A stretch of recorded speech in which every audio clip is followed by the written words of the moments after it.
I know that many people will find this an invented story, but I assure you that what happened those 2 days in that cabin was real, and to this day it gives me goosebumps to think about it. My friends and I decided to rent an isolated cabin on the mountain, away from everything, just to rest and enjoy the tranquility. We went on Friday night, and the first impression was even good. The cabin was simple but cozy, with a rustic style that gave a feeling of nostalgia. We were all excited. After all, it would be a weekend of relaxation, without haste, without work, without anyone bothering. But, as usual, everything started to get out of control on the first night. It was a rainy night, and I don't know if that had something to do with it, but while we were playing cards on the balcony, we noticed some mud footprints on the floor, very close to the door. We think someone must have left at dawn, maybe one of our friends, and hadn't paid attention to cleaning the mud from the shoes. At first, no one cared much. After all, we weren't exactly in a busy city, so it was normal to imagine that the dirt was from someone from our group. But deep down, a strange feeling has already begun to arise, as if something was not right.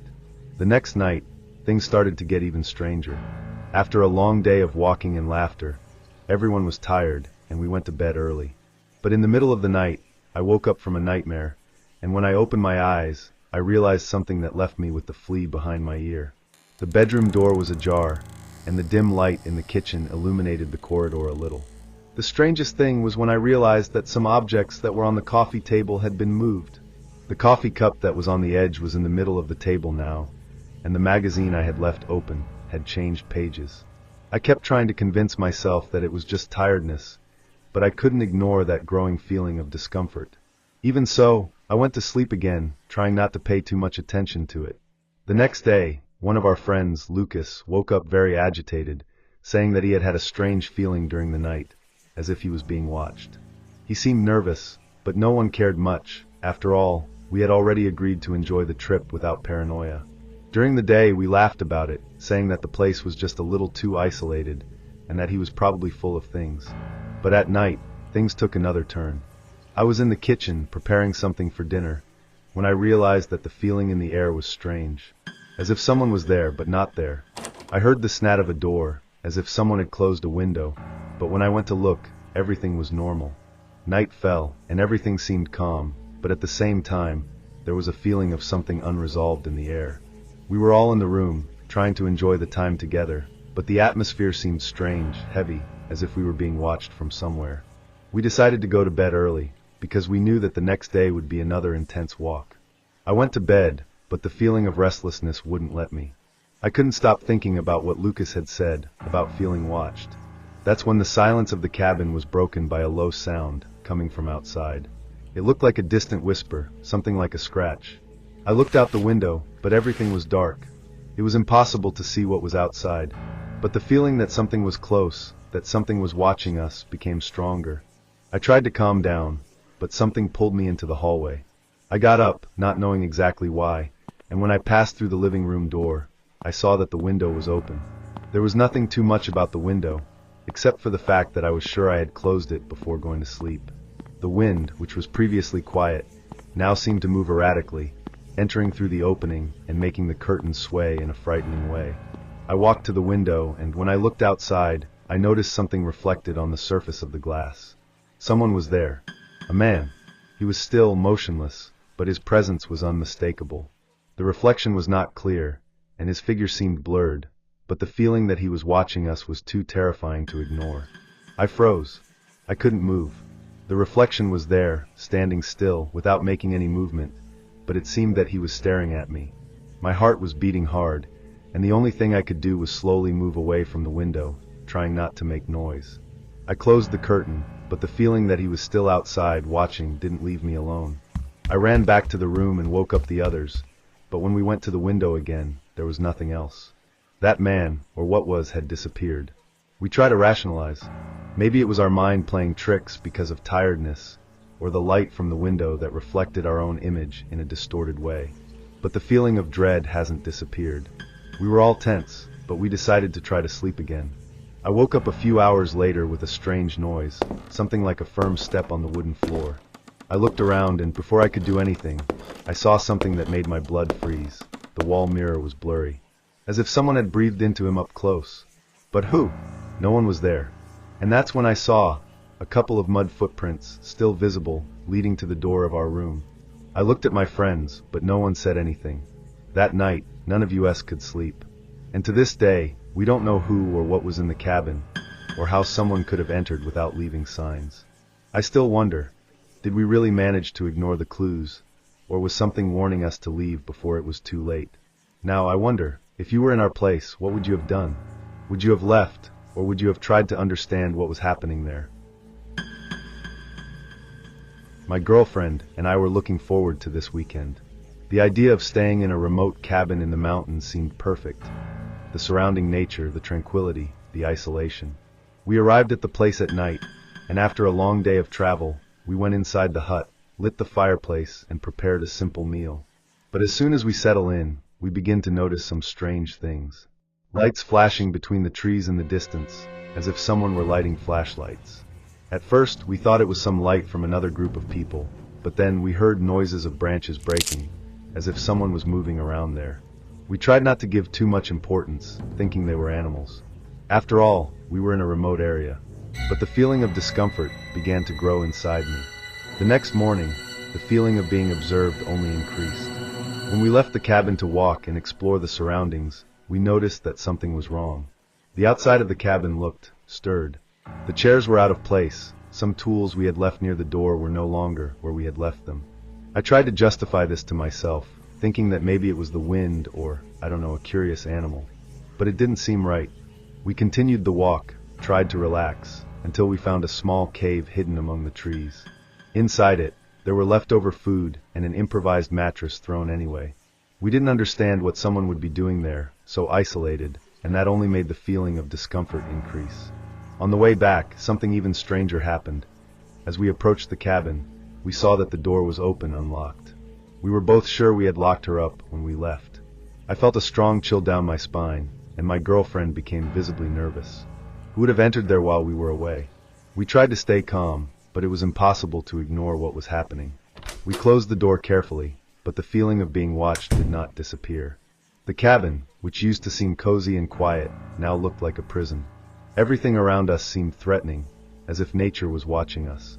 Every sound seemed amplified, the wind, the branches breaking, even the whispering of the leaves. And I began to wonder if all this wasn't some kind of warning, as if someone wanted to scare us, or worse, was watching us from somewhere. As the day went by, the tension only increased. We went back inside the cabin, but we couldn't relax. I looked out the window several times, with the feeling that someone was outside, hiding in the shadows. After a while, I tried to ignore this and suggested that we do something to distract the mind, like watching a movie or just talking, but my girlfriend was not so calm anymore. She was nervous, and I could see the fear in her eyes. "Aren't you feeling like we're being watched?" she asked me, and at the time my stomach turned. She was right. I was also feeling it, and I could no longer ignore the feeling that something, or someone was outside, waiting, watching every move we made. At night, the feeling of dread reached an almost unbearable level. We decided to go to bed earlier, but even lying in bed, I couldn't relax. Every pop of the wood, every noise of the wind in the trees, seemed amplified, as if we were in a collective nightmare. Suddenly, a dim light flashed through the window. It wasn't the moonlight, nor that of a car. It was a flashing light, as if someone was using a flashlight from the outside, moving it from one side to the other. My heart shot, and I looked at my girlfriend, who was already sitting, pale and visibly scared. "What was that?" she whispered. There was no answer. We got out of bed cautiously, trying to be quiet, but at the same time afraid that any movement would betray us. I went to the window, trying to look out, but the darkness was impenetrable. I didn't see anything. Nothing but those distorted shadows of the trees. When I went back to bed, I realized that the door was slightly ajar. It was impossible. We had locked the door before lying down. The feeling of panic began to grow, and an avalanche of thoughts invaded my head. What if someone was inside the cabin all the time, watching us without us knowing? What if that person was just waiting for the right moment to reveal himself? We could no longer ignore what was happening. It wasn't safe there anymore. Something was wrong, and I knew we couldn't trust anything around us anymore. The feeling of being watched has intensified even more. I couldn't concentrate on anything else. The simple act of looking out the window already made me feel like someone was outside, waiting patiently. With every step I took through the cabin, It was as if something, or someone, was watching my every move. The night was almost unbearable, and then, when the silence was already total, a dull noise coming from outside made me freeze. It was a muffled sound, as if someone had hit something against the walls of the cabin. I looked at my girlfriend, and I could see the fear in her eyes. "Did you hear that?" she murmured. Before I could answer, the sound repeated itself, this time louder. It was unmistakable. Someone was out there. The adrenaline took over me, and I decided that we couldn't stay there anymore. I ran to the door and locked it again, although we knew it made no difference. The feeling that someone had already entered, somehow, was overwhelming. So, as if we were in an endless nightmare, the flashing light appeared again, stronger now. She moved from one side to the other, as if she were surrounding the cabin. I didn't know what else to do. The feeling of helplessness was total, and the walls of the hut seemed to be squeezing us. I didn't want to look out the window anymore. I didn't want to know what was outside anymore. But before I could move away, the light blinked one last time, and suddenly, I saw a shadow moving between the trees, coming directly to the cabin. The heart almost came out of my mouth, and a wave of panic invaded me in a way that I had never experienced before. I wanted to scream, run, do anything, but I was paralyzed, not knowing where to go or what to do. The shadow in the darkness approached, slow but determined. I didn't know if it was a person or something else, but the feeling that we weren't alone there was clear and inescapable. I took my girlfriend by the hand and dragged her to the farthest corner of the cabin. We tried to hide, but I soon realized that there was no place where we could really hide. The cabin was small, the walls thin, and any noise from outside was amplified. We stayed there, in absolute silence, waiting for what would happen. The sound of footsteps in the dry land near the entrance was the only sound we could hear, until, suddenly, everything was quiet. For a moment, I thought the person, or whatever it was, had left. But before I could relax, the door of the cabin shook, as if someone was trying to push it. I knew I hadn't locked it right. Fear became a chest pain, and whatever was outside was now inside the cabin. The door opened a little. The sharp creak almost made me jump in fright. Panic took over me, but before I could react, someone began to speak, low and whispering, from the outside. I couldn't distinguish the words, but the feeling that that being knew exactly what we were doing there froze me. The voice seemed familiar, as if it had been watching us for a long time. I looked at my girlfriend and saw the same fear in her eyes. She held my hand tightly, but I knew that, alone, we couldn't do anything. I wanted to scream, but nothing came out. The sound of the voice outside increased, and whatever it was, if it was a person, was now there, surrounding us. The silence after the words was deafening, and in an impulse, I ran to the window and looked out. There was no one. What scared me the most was the fact that, the moment I turned my gaze to the door, it was completely closed, as if it had never moved. Was all this just a delirium of our mind, or did something strange and inexplicable really happen there? Have you ever been through something you can't explain?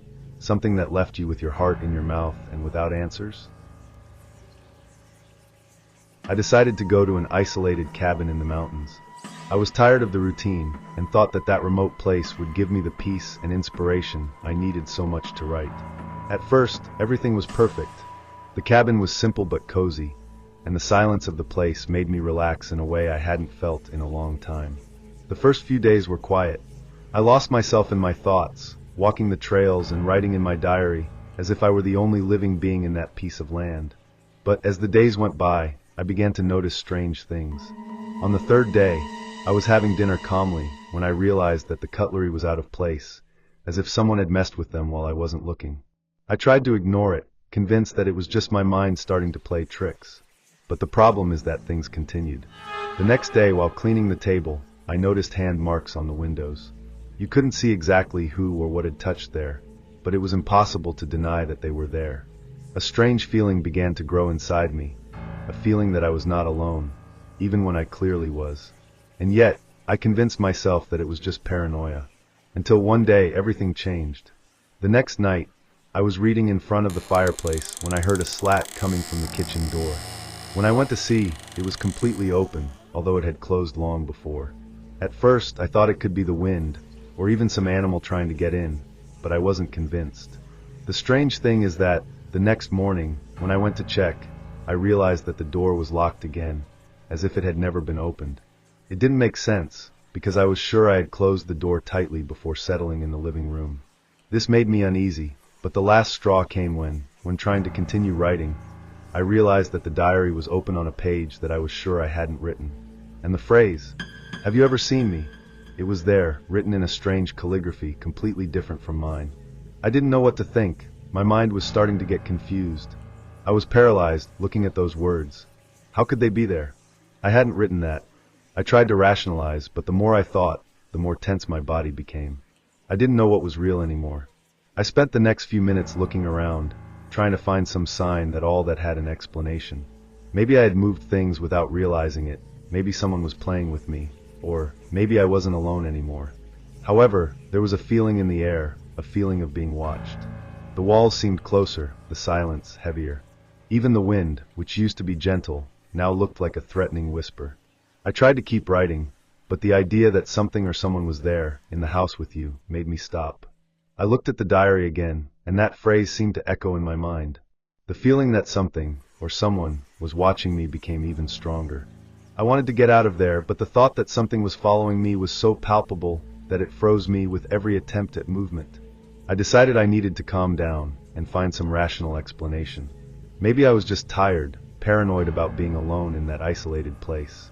I closed the diary and put it in the bottom of the drawer, as if I could get that phrase out of my head. I made sure to lock all the doors and windows before going to sleep. But in the middle of the night, something woke me up. A dry noise, like the sound of a piece of furniture being dragged on the floor. My heart raced, but I remained motionless, holding my breath. The darkness around me seemed denser. I turned my head slowly, looking at the bedroom door, and I was sure I left it closed before going to sleep. Now she was ajar. I didn't want to get up. I didn't want to check what was happening. But at the same time, I couldn't stand the idea of staying there vulnerable, waiting for whatever would happen. I took my cell phone to turn on the flashlight, but even before touching the screen, I heard another sound, something even worse. It was a whisper, a low sound, as if someone was trying to speak, but without wanting to be heard. It didn't come from outside. It didn't come from the corridor. It was from the room. My blood frosted. I wasn't alone. The cell phone light was shaking in my hand as I tried to point it around the room. The weak beam illuminated the furniture, and the projected shadows seemed to stretch in the wrong way, as if there was something there that I could not see. My gaze ran through the room quickly, looking for any movement. The whisper had stopped, but I still felt that presence. And then I realized something that made me freeze. The closet door, which was always closed, was now ajar. A minimal sling, but enough to make me hold my breath. I never left this door open. Never. My mind fought against logic. Maybe the wind. Maybe I was so paranoid that I didn't remember leaving her like that. But deep down I knew I didn't. I forced myself to move, slowly, with slow steps. Every inch I advanced, I felt my body stiffen. When I finally got to the closet, I reached out, hesitantly, and pushed the door. The space inside was small, full of hanging clothes, boxes on the floor. Nothing seemed out of place. But then, when I started to turn around, I saw it. On the inside of the door, right at the height of my face, was written, with a trembling and dry trace, the same question from the diary. "Have you ever seen me?" My legs weakened, and for a second I felt like I was going to faint. How did that end up there? I knew I hadn't written that, but the paint looked old, as if it had been there for a long time. The only thing that made sense was that someone had been in the cabin before me. Someone who wrote that same sentence repeatedly. I walked away from the closet, feeling my breath short, my heart hammering in my chest. I needed to get out of there. I took my cell phone and unlocked the screen, ready to call someone. Anyone, but the battery, which I was sure was charged, showed 1% before turning off completely. Panic took over me. I took the backpack in a hurry, threw some things inside, and went straight to the front door. I locked everything when I arrived at the cabin, but when I turned the doorknob, the door opened without resistance, as if it were already unlocked. My body got cold. I left in a hurry, but before taking a few more steps, a snack came from inside the cabin, followed by a dry noise, as if something heavy had been dragged. I didn't look back. I ran towards the car. My hands were shaking so much that it took me a while to fit the key in the ignition. When I finally got it, the engine choked before picking up, and I started from there without looking in the rearview mirror. I drove nonstop until I reached the main road. My heart only started to slow down when I saw the first lights of the city. I didn't know exactly what had happened in that cabin, but I knew I would never go back there. The next day, still trying to process everything, I decided to research more about the place. I discovered that the cabin had been rented to several people over the years, and some of them reported similar experiences. Objects out of place, strange footprints, and worst of all, diaries with messages that no one remembered writing. To this day, I have no idea who or what was there with me. I don't know if someone was entering the cabin without me noticing, or if there was something much more disturbing happening. What scares me the most is to think that, maybe, I saw this thing without even realizing it. Could it be that, at some point, I went through a mirror, looked out the window, or woke up in the middle of the night and saw someone there watching me? I wonder if, somehow, I've seen it and just forgot. What do you think?